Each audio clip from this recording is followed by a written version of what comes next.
Agar dunyodan zerikkan bo'lsangiz, Museum of Natural History'ning bu ajoyib ko'rinishlari bilan bir safarga chiqaylik. Dunyo bizga tar kelgan bo'lsa, yaxshi ko'rganlarimizdan zerikkan bo'lsak, har xil narsalarni o'ylayotgan bo'lsak, mana hozir Himalaya tog'i ustidan asta-asta yuksalyapmiz. Ufqqa qarab, kunduz vaqti olam bo'shliqqa qarab, bizni go'zal, tez va ajoyib safar kutmoqda. Bu safar shunchalik hayron qolarliq, qalblarimizni titrtadigan shaklda bo'ladi.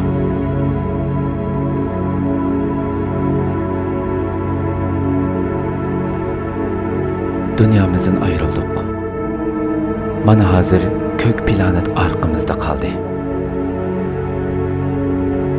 Asta-asta Quyosh sistemasining ichida safarimizga davom qilamiz. Hozir bizni ko'rishingizga yordamchi bo'layotgan sun'iy hamrolarning dunyo atrofidagi orbitalariga qarayapmiz. Dunyoning orbitasi bo'lsa, uzun bir siziq holatda. Dunyodan yiroqlashyapmiz. Hamda tunji qitim bir tonishimizga uchrashimiz. Quyoshga dunyoning yiroqligidan qaraymiz.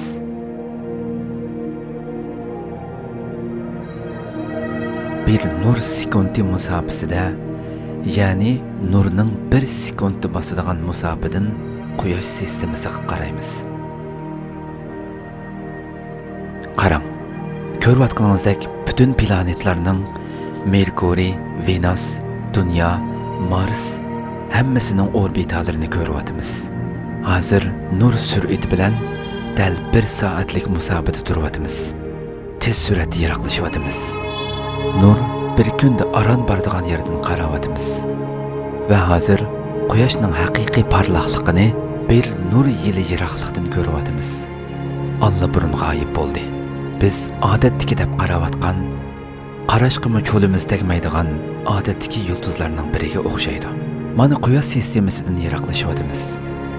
Hamda orqamizda g'oyat zo'r samon yo'li sistemasini tashlab mangdiq. 100 ming nur yili, 1 million nur yili musofasidan dunyorimizga qarayapmiz.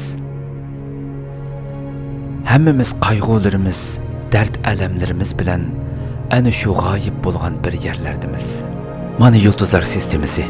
Biz baralaydigan eng uzun musofaga hozir bordik. Bütün koinotni o'z ichiga olgan va biz biladigan yulduzlar sistemasini uning atrofidagi yulduz simon jismlar bilan birlikda 5 milliard nur yili yiroqlikdan ko'ryapmiz.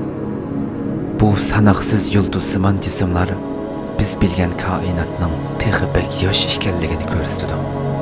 Demak, mana bu biz bilgan koinotning sirtiga chiqqan vaqtimiz. Zerikdingizmi deyman. İnsan bunchalik yiroqlikdan uyini sig'inadi. Undaq bo'lsa, qani birlikda qaytaylik. Mana bu yulduzlar sistemasining orasidan har biri samon yo'li sistemasiga o'xshash cho'nglikda bo'lsa-mu, kichikkina chekitda ko'ringan yulduzlarning orasidan u qorong'ulikdan yo'limizga davom qilyapmiz. Mana bu musofada siz ko'rayotgan samon yo'li sistemasida bizning yaxshi ko'rganlarimiz, qizimiz, o'g'limiz, do'stlarimiz, xizmatdoshlarimiz bu g'oyat zo'r to'lqinning ichida bir yerlarda g'oyib bo'lgan ahvolda. U yerga yetib berishimizga qancha ming, qancha yuz ming nur yili musofa ketadi. Ömrimiz uyga qaytishga yetadigan darajada uzun emas. Ammo biz yanada tez surat bilan u tonish yulduz bilan uchrashish oldida turyapmiz. U tonish yulduzning ichida bo'lgan siziq holidagi Quyosh sistemasi hozir ufuqda ko'rindi. Qarang, hammamiz sig'ingan, bakli cho'ng bilib ketgan, endi zerikdik deb o'ylayotgan, bütün dardlar bizga kelyapti deb o'ylab olgan bu dunyo mana hozir to'liq inchki bir chekit shaklida ko'rindi. Qarang, uyga qaytyapmiz. Dunyoga asta-asta yiqilishyapmiz. Biz cho'ng bilib ketgan narsaning unchalik cho'ng emasligini tushungan holda, yana bir qatim atmosferadan, bulutlarning orasidan süzülgen holda eng oxiri yo'lga chiqqan yerimizga o'zimizni bak kichik, egisiz, tashlab qo'yilgan deb gumon qilgan, biz uchun butun bu mavjudotlarni yaratgan, bizga bu mavjudotlardan bakrak qimmat bergan yaratquchini to'la unutib qoladigan, uni buyuk deyishning o'rniga boshqa narsalarni, kishilarni cho'ng bilib qilayotgan bu joyga qo'nishga oz qoldik.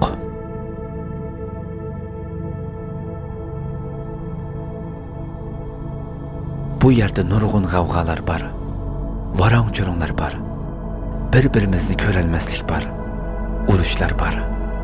Mana inson yana bir qatim bu yerda bo'lganligiga, bu yerda bu darajada g'ofil turayotganligiga xijil bo'ladi. American Museum of Natural History'ning bu esil asarini o'zimiz uchun tafakkur, shundaqla o'zimizni hisobga tortishning bir vasilasi sifatida sizlarga taqdim qilamiz.